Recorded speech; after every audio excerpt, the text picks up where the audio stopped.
बिस्मिल्लाहिर्रहमानिर्रहीम। अस्सलामु अलैकुम वरहमतुल्लाहि वबरकातुहू। ईशा की नमाज की फजीलत। इमाम बग़वी रहमतुल्लाह अलैह से मनकूल है, वो फरमाते हैं कि मैंने उबैदुल्लाह अल कवारीरी को कहते हुए सुना है कि मेरी ईशा की नमाज की जमात कभी फौत नहीं हुई थी, लेकिन एक दिन ऐसा हुआ कि मेरे पास मेहमान आ गया। मैं उसकी खातिर मदारत की वजह से मसरूफ़ हो गया, सो मैं घर से निकला कि बसरा के कबाइल में नमाज अदा करूं। तो मैंने लोगों को देखा, वो तो नमाज पढ़ चुके थे।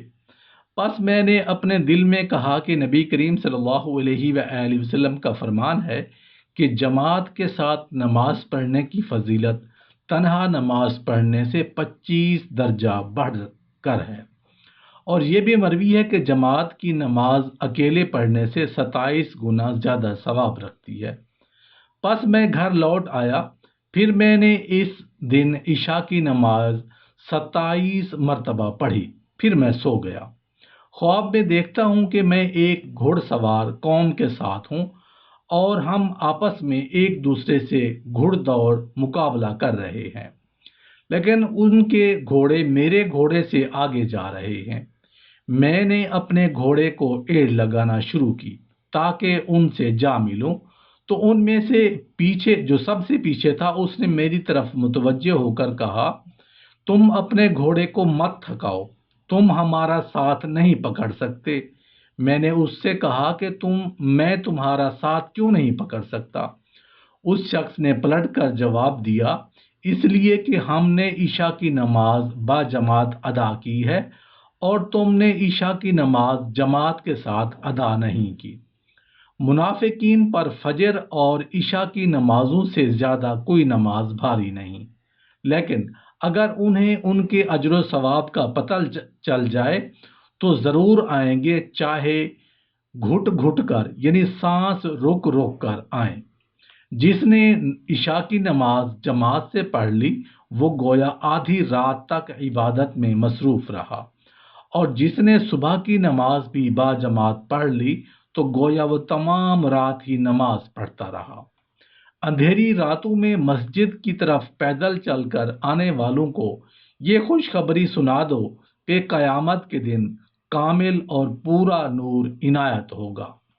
अल्लाह ताला का फरमान है, बेशक नमाज बेहयाई और नाशाइस्ता बातों से रोकती है। रसूल अल्लाह सल्लल्लाहु अलैहि वसल्लम ने फरमाया, नमाज पंजगाना और जुमा तक अपने दरमियान के अरसा तक के गुनाहों का कफ़ारा है, बशर्ते कि ये उस दौरान कोई कबीरा गुनाह सरजद ना हो। जो शख्स दो ठंडे वक्त की नमाजों की यानी फजर और असर पाबंदी करेगा, वो जन्नत में दाखिल होगा। वो शख्स जो दोजख में हरगज ना जाएगा, जिसने तलुए आफताब से गरूब आफताब होने से कबल की नमाजें पढ़ी यानी फजर और असर की। जो शख्स फजर जो शख्स सुबह यानी फजर की नमाज पढ़ लेता है, वो अल्लाह ताला के ज़िम्मा यानी हिफाजत में आ जाता है। तो ऐ आदम के बेटे, देख, अल्लाह ताला कहीं तुझसे अपने हिफ्ज़ व ज़मानत में आ जाने से मुताल्लिक कोई बाज पुरस यानी पूछ गुछ नहीं करे। जो शख्स सुबह के वक्त और शाम के वक्त मस्जिद में नमाज पढ़ने जाता है, तो अल्लाह ताला की तरफ से जन्नत में उसके लिए मेहमानी की जाएगी, सुबह जाए या शाम।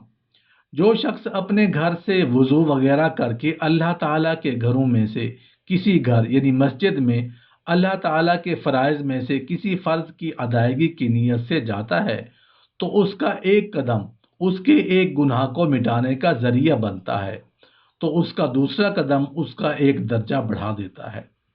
रात और दिन के फरिश्ते नौबत ब नौबत तुम्हारे पास आते हैं। उनका इज्तमा सुबह की नमाज यानी फजर और नमाज असर के वक्त होता है।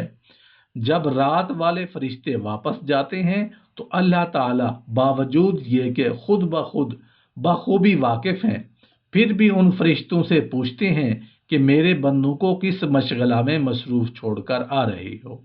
तो वो जवाब देते हैं कि जब आए तो वो नमाज में मसरूफ़ थे, और जब गए थे तब भी انہیں نماز پڑھتے پایا تھا۔ نماز کے سلسلہ میں سب لوگوں سے زیادہ اجر پانے والا جو سب سے زیادہ دور سے چل کر آتا ہے، اور جو شخص امام کے ساتھ نماز پڑھنے کی خاطر انتظار میں بیٹھا رہے، اس کا اجر اس شخص کی نسبت زیادہ ہوگا جو تنہا نماز پڑھ کر سو جائے۔ جماعت کی نماز اکیلے نماز کے مقابلے میں 27 درجہ افضل ہے۔